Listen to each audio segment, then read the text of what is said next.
What's up guys, for today's vlog kasama ko nga pala si Raji. Ayan, taga saan ka bro? Tacloban ako guys. Ayan, Waray ako guys, waray. Magpapa-inspire sa inyo dyan mga kababayan na gusto makapunta dito sa South Korea na hindi alam kung paano mag-apply dito sa South Korea. So ito, sasagutin niya, tatanungin natin siya kung paano nga ba mag-apply dito sa South Korea. Bro, paano ka nakapag-apply sa South Korea? Ano yung first step mo na ginawa mo? First yung gagawin is sa mga ko dyan kababayan sa sa mga taga-Tacloban dyan sa Leyte. Merong mga school dyan sa Tacloban, tsaka sa Dagami ata magkakaroon na ng school dyan, KLC. First yung gagawin kung gusto makapunta ng Korea is maghanap kayo ng KLC. Doon kayo mag-aaral para mag-guide kayo. Anong meaning ng KLC? Baka Korean Learning Center. Ayan, mga Korean doon po Korean kayo. Learning Center para mag-guide kayo sa mga steps kung paano ang gagawin. Hi, ito may vlog. Hi, 안녕하세요. 어디 살아요? 어디 살아요? 어디 살아요? Hindi yan. Unarayo pala, mali yung sinabi ko. Alam nyo guys, kahit di ka marunong mag-Korea dito, basta may pasa mo yung exam, okay ka dito sa South Korea. Hindi mo naman kailangan mag-aral ng hard, basta ipasa mo lang yung exam, matuto ka lang magbasa at magsulat, okay na yon.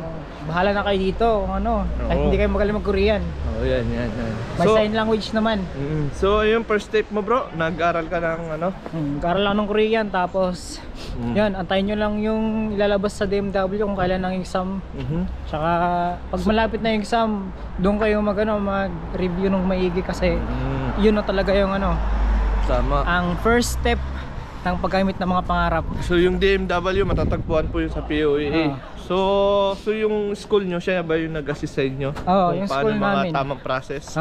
Ayun, so kailangan nyo po mag-aral sa school para sila po magpa-process ng mga papel nyo papunta dito sa South Korea kung may papasa nyo yung exam.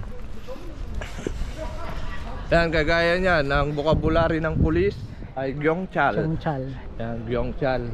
Ang police office ayun is yung Philippine, nasa taas. Yan, pinakamabait ang Philippine, nasa gitna ng Korea kasi yung malaking tulong ng Pilipinas kung bakit nagwagi ang... Ay, doon muna tayo bro, mag-picture tayo doon para tayo nasa Busan. Doon? Bro, picture muna tayo doon para... Picture tayo doon bro. Tara, taas. Oo. Muna lalabas, doon tayo. Yan bro, pupunta kami doon bro, sa may taas bro. Muna ka na, pag-gaya mo mag-picture. Saan? Yun o, Busan yan o. Guys. Tara! Tara, para pinuship tayo dito, wag lang sa bahay. Tara. Ano kayo? Picture mo tayo, Busan. Dito tayo daan. Dito makaakyat to. Ayan yan, exercise. Doon nakaakyat. Hindi nga, ito. yan. Ito nga, next time na lang. Wala yung vlog.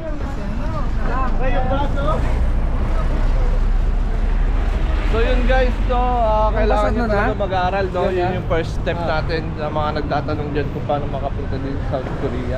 Kasi kahit vlog ako ng vlog dito, marami pa rin nagtatanong na kung paano makapunta dito sa South Korea. Yun yung first step guys, mag-aaral lang Korean language dun sa malapit na school nyo na legit. Marami din scammer, di ba bro? Oo, marami. Marami scammer. Magkano ang bayad mo sa tuition bro?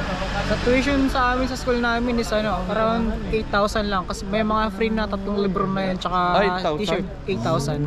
Yung iba mas mahal. Sa amin 5,000 yan. Shoutout sa KLC Rosario sa Cavite. Shoutout din sa school namin 62 Roland Flores Kajolog. Yan, napakamura dun sa school namin. Kung malapit kayo sa Cavite, yun i-recommend ko yan. Hoy, hindi na tayo. Hindi na. Maglakad tayo. KLC dito na daw. Ayaw nila picture. Tayo natin si Don. Yan guys, thank you for watching. Bro, pwede mo bang sabihin kung magkano nagastos ko sa pamunta dito sa South Korea?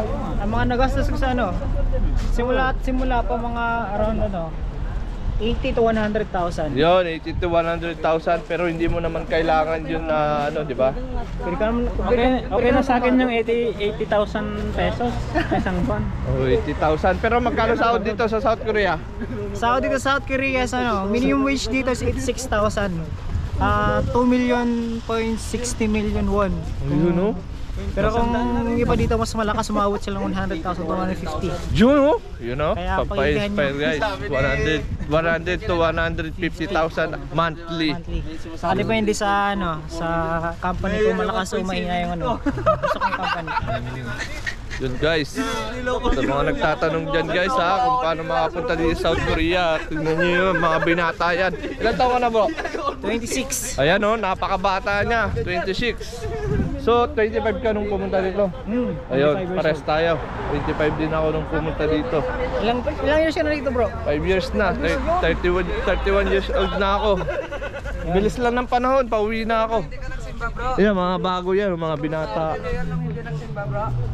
Yun, thank you for watching guys. Sana mayroong kaunti kayong natutunan sa amin o kunting information about sa South Korea. Bye bye. Sarang eh. Bro, bye ka na. Bye guys, sarang eh. Yun.